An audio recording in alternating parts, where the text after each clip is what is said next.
If you click on that video, then you've probably heard of Ouya, aka the biggest console failure of past decade. But in case you somehow haven't, let me introduce you a little. Ouya was an Android-based game console released back in 2013 with the goal of making console game development more open and accessible.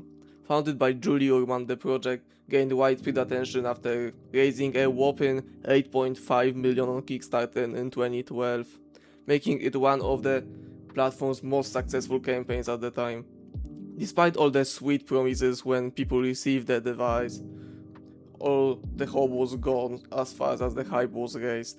Basically, Ouya was just an underpowered, even for 2013, slow box for playing questionable Android games on a big screen, and let's be real, nobody buys a console to play this.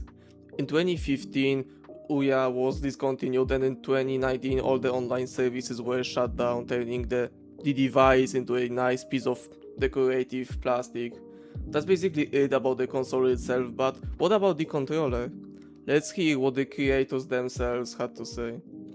The most important part of this to us is the controller.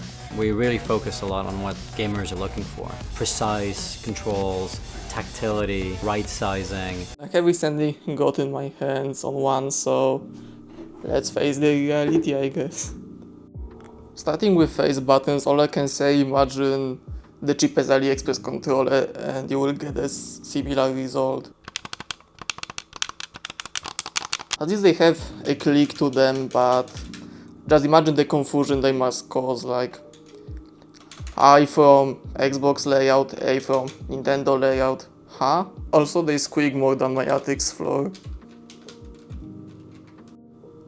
The sticks use these weird flat semi-concave like stick caps, and as you expect they are just the cheapest potentiometers. The R3 and L3 clicks are fine, but just listen to that jazzy grinding. Yeah. The D-pad is horrible as well, having almost no feedback at all, and every direction seems to have a different pre-travel. Not too enjoyable, just imagine using it for anything else. The bumpers are probably the best part about this controller, despite still being pretty bad. Like, they are clicky, but small and squeaky as hell. Of course, I left for the end the worst part, which are these Ouya analog triggers. While pressing them, you can basically feel every single piece of plastic grabbing against each other, which is giving me chills. I have no idea how someone, while testing it for the it's so perfect.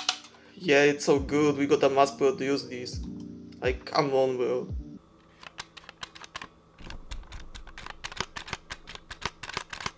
The controller is powered with two AA batteries which are hidden under these two little interesting faceplates, which aren't that easy to take off.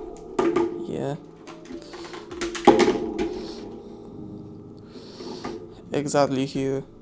What's interesting, that also makes only the left stick up modular. The faceplates are made out of some kind of metal, I think aluminium, but don't get fooled by that because the rest of controller is made out of disgustingly feeling plastic, like the cheapest one you can imagine. There isn't any texture on the back, so you're basically holding just that plain cheap plastic all the time.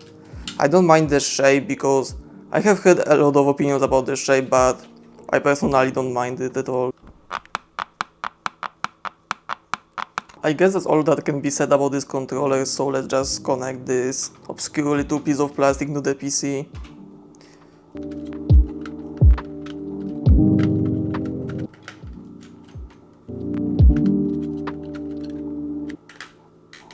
As you can see, it doesn't even have any plug, so you can only connect it with Bluetooth.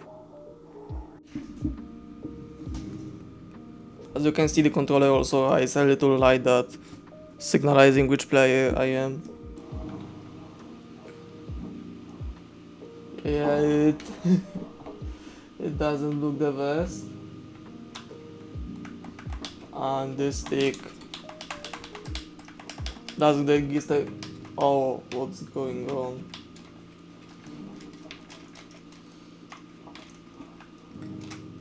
Yep, I guess that's all I needed to know about this roller. Okay, so that's it about the Ouya controller. My condolences for everyone who had an opportunity to hold this thing in hands.